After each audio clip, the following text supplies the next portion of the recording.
फकीर उस परमपिता परमात्मा के आगे प्रार्थना दुआ करते रहते हैं, अरदास करते रहते हैं, और उसका मकसद सिर्फ एक ही होता है कि हर जीव सुख शांति हासिल करे, हर इंसान को वो खुशियां मिले जिसके लिए वो दुआएं करता है, प्रार्थनाएं करता है। पर जायज नाजायज मांग ना तो कभी पूरी होती है और ना उसके लिए संत पीर फकीर कोई दुआएं करते हैं। जायज नाजायज, सही है गलत है, इसका पता कैसे चले? आप अगर सत्संग लगातार सुनते हैं, ये हो ही नहीं सकता कि आपको यह ना पता चले सही मांग कौन सी है और गलत मांग कौन सी है। सही मांग वो होती है जिससे परिवार का भला हो, समाज का भला हो, देश का भला हो और संसार का भला हो। सही मांग वो भी होती है शरीर का भला हो, आत्मा का भला हो और दिमाग में शांति रहे, संतोष धन आए, मन ना भटकाए, माया ना छलिया बने, काम वासना क्रोध लोभ मोह अहंकार तंग ना करें। ये सारी प्रार्थनाएं जब की जाती हैं तो परमपिता परमात्मा की दरगाह में मंजूर होती हैं।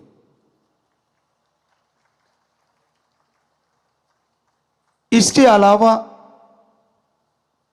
आदमी तो बहुत कुछ मांगता है, मुझे ये दे दो, मुझे वो दे दो, पर सूफियत में सच्चा भक्त मानता है, हे मेरे परमपिता परमात्मा, मुझे वो देना जो तेरे दर के करीब करे, कभी दूर ना करे।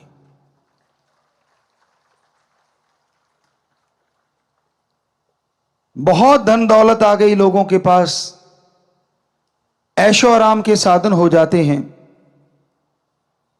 और कमी यह आ जाती है कि वो परम पिता परमात्मा से दूर हो जाते हैं। तो आज यही कि मांगना कैसे है और किससे मांगना है।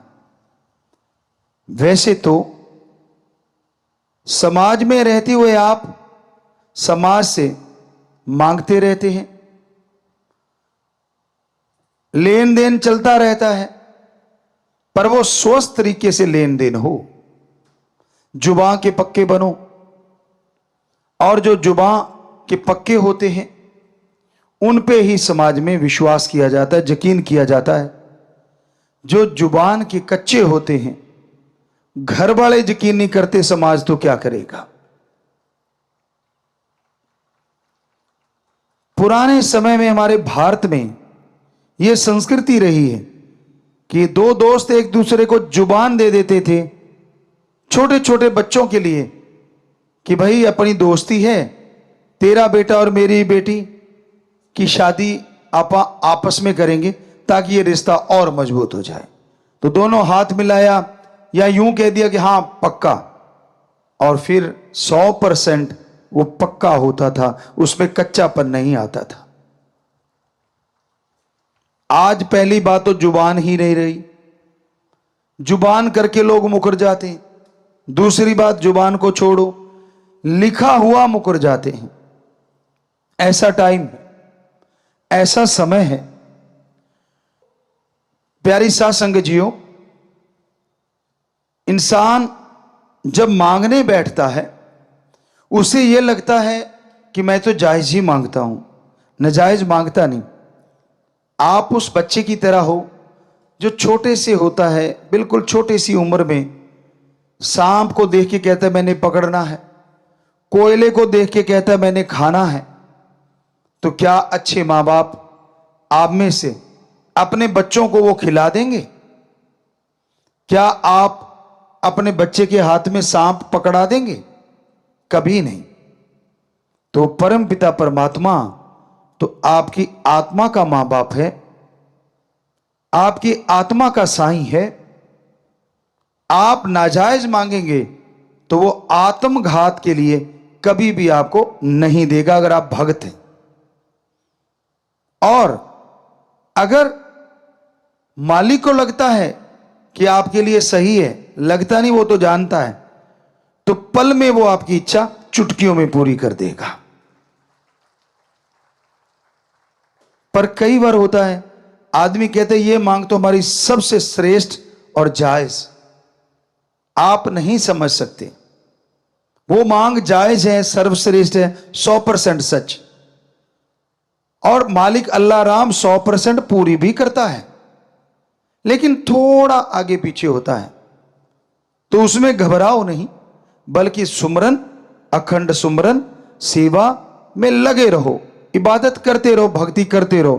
तो यकीन मानो वो भक्ति के बदले आपकी वो जायज मांग ही पूरी नहीं होगी, भक्ति का फल भी आपके अकाउंट में जमा हो जाएगा, क्योंकि उसने इस बहाने आपको पता नहीं क्या क्या बख्श देना है।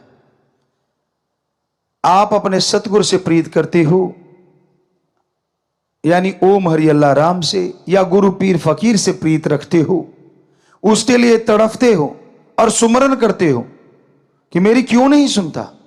वो सुन रहा है, और यकीन मानो 100% सुनेगा, लेकिन आप सुमन कर रहे हो, उससे वो आपके कुलों का उद्धार किए जा रहा है, जो आपको पता नहीं चलता। आने वाले बुरी वक्त की तपिश से वो आपको बचाए जा रहा है, आने वाली तेज गर्म हवाओं से वो ढाल बन के आपके सामने खड़ा हुआ है, आने वाले बुरे वक्त से सुमरन करवा के आपको वो धुरी का दाना बनाना चाहता है, जिस पे चक्की घूमती है, सारे दाने पिस जाते हैं, लेकिन वो जो धुरी के साथ, वो जो किल्ली के साथ, वो कील के साथ जो दाने लग जाते हैं, जिस पे चक्की घूम रही है, पत्थर उठा के देखो, वो दाने ज्यों के त्यों बच जाते हैं। इसलिए वो आपसे वो सुमरन करवा रहा है, इसलिए आपको कहता है नाम चर्चा में, यानी मालिक के नाम की यहां चर्चा हो। शॉर्ट में बेपरवाह जी ने नाम चर्चा, उसका नाम रखा कि परम पिता परमात्मा के नाम की चर्चा हो, वहां जाके सुनो, फल बहुत मिलेगा। जितना आगे मिलता था उससे सैकड़ों गुना ज्यादा यह फल रोजाना बढ़ता जाएगा। जितना आप रेगुलर होते जाओगे उतना फल बढ़ता जाएगा। आजकल नहीं है जो कि स्कूलों में होना चाहिए। हमारे टाइम में था कि जो सबसे ज्यादा जिसकी हाजिरी होगी स्कूल में, उस बच्चे को अवार्ड दिया जाता, चाहे कॉपी पेन ही क्यों ना हो। आज तो युग बड़ा आ गया, थोड़ा बड़ा अवार्ड भी रखा जा सकता है। तो उस वजह से बच्चे कंपटीशन में आ जाते थे और स्कूल से बंक नहीं मारते थे। फायदा किसका? बच्चों का भी, टीचरों का, प्रिंसिपल, हेडमास्टर का। क्यों? क्योंकि बच्चे लगातार आएंगे, ज्यादा ज्ञान हासिल करेंगे, तो मेरिट होल्डर तो क्या, वो जिले में और हो सकता है स्टेट, देश में भी टॉप आ जाए।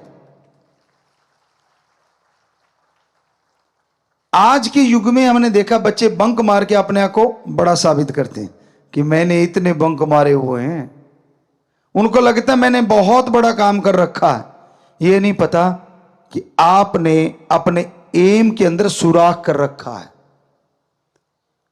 बचपन में एम होता है कुछ बनना, और जब जवानी आती है तब तक बन जाना, और जब अधेड़ अवस्था